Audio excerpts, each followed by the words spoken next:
Hey guys, it's Brendan Borman, and we are back for another video. Gonna take a break from 270 today to play Ticket to Ride. I'll be the yellow player, and in this game, you basically try to connect these destination cards to earn the most amount of points possible. I'm gonna go ahead and select all three.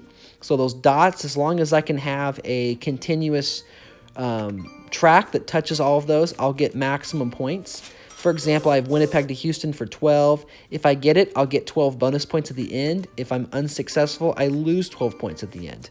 You also get points for playing down tokens. So, for example, Blue played Seattle to Portland. That's only 1 point. One of my most important routes is going from Winnipeg to Sault Ste. Marie up in Canada. Those are actually gray squares. So I can use any color, but they have to all be the same color. So if I can get that's 6 consecutive track, that's 15 points.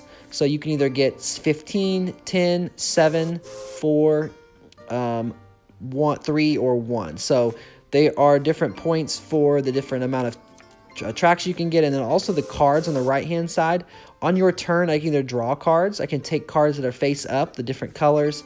That rainbow card at the top, that's a wild card. If I choose to take the wild card, I only get 1 card. So generally speaking, I will go for the face up and take double the amount of cards because I want to have as many cards as possible. You never know what route you'll have to change to later if someone blocks you. But sometimes late in the game, it does make sense to have a wild card. Now there were 3 wild cards showing, and so it's an automatic redeal. That's just a nuance of the game. But anyway, let me know if you have any questions or if you like this type of content. It's just a quick break. I'm going to go from Sault Ste. Marie to Montreal using all of my black cards. That's a 10 point and also connect. So one of the strategies I like about this game is to stay along the outside. That way, if someone does block you, you can pivot inside, but they're really only coming from one direction. Now, obviously, you have to let your cards dictate the route that you take. If you are going from San Francisco to Pittsburgh, it just makes sense to go across the middle of the country. But sometimes if you go along the outside, I tend to have a little bit better luck. One other thing that you can do, it's a little bit risky, is the top right. You can draw more destination cards. You can do that at any point. Sometimes it's better to do that early on in the game, just so you have a clear destination in your mind. That way you can pivot. However, every time you draw destination cards, you have to keep one of the cards, so it is a bit risky.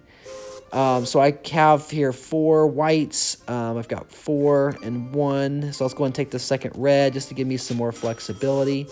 Basically, flexibility is the name of the game, but you have to keep an eye on the actual number of train cars that each player has left. For example, I have 25 train cars.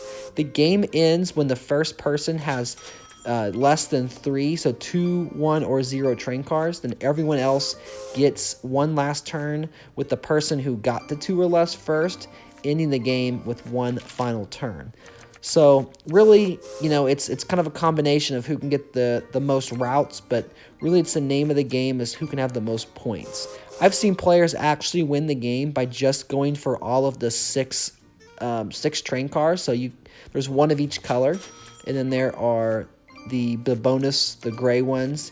And so if you can get all of those, you can sometimes punt the destination, but that's not really fun. That's kind of the math way to play it.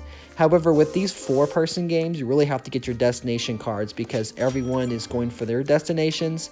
And if you don't, you're going to be blocked and out of luck. So let's see what I can do here. I can try to play from Calgary to Winnipeg using my whites.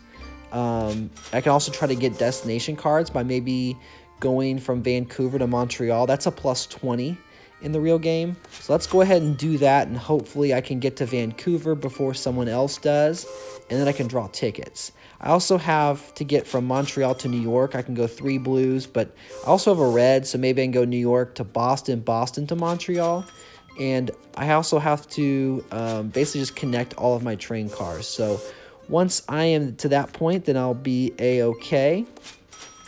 But someone just covered up, Green just covered up Vancouver to Calgary. Plus, he only has 7 train cars, so that'd be quite risky to rely on that anyway. Let's go ahead and just play from Boston to New York.